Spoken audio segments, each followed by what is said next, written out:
అమ్మ తోడు. డైలాగ్ చెప్పడం పూర్తి కాలేదు ఇంతలో మా ఫ్రెండ్ వచ్చి పనికి పిలిచాడు. సరే కదా పనికి పిలిచాడని పనికి బయలుదేరాము. కార్నర్ గాలిలా రౌండ్గా ఉంది. మధ్యలో ట్రాక్టర్ అయితే అడ్డొచ్చింది. ట్రాక్టర్ని దాటుకుంటూ జస్ట్ స్పీడ్లో అయితే పనిలోకి వచ్చేసాము. ఏం చేయాలని చూస్తే దోస్తు రాడ్లు అయితే తెమ్మన్నాడు. ప్రభాస్ శివలింగం ఎత్తినట్టు రాడ్ని అలా ఎత్తాడు. మిషన్ని వేరే లెవెల్లో అదుపు చేస్తున్నాడు. ఈ సమయంలో చెప్పాల్సింది పుష్ప అంటే ఫ్లవర్ అనుకుంటా ఫైర్.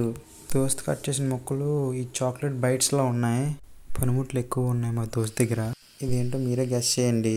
మిషన్ తిప్పడానికి వెళ్తే చేయి కట్ అయింది. వీటిని చూసి చిన్నప్పుడు కాకరపూతులు అనుకునేవాడిని.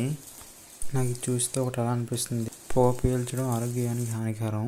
కట్ చేస్తుండగా మిషన్ చేయి జారింది. తస్మాత్ జాగ్రత్త. పని అయితే సక్సెస్ఫుల్గా పూర్తి అయిపోయింది. ఈ సమయంలో ఒకటి అనిపిస్తుంది. నా 2 చేతులు జోబులో పెట్టుకుని ఎక్కడికో నడిచి వెళ్ళిపోవాలనిపిస్తుంది. ఆ మాట విన్న తర్వాత నిరాశతో కూలబడిపోయింది.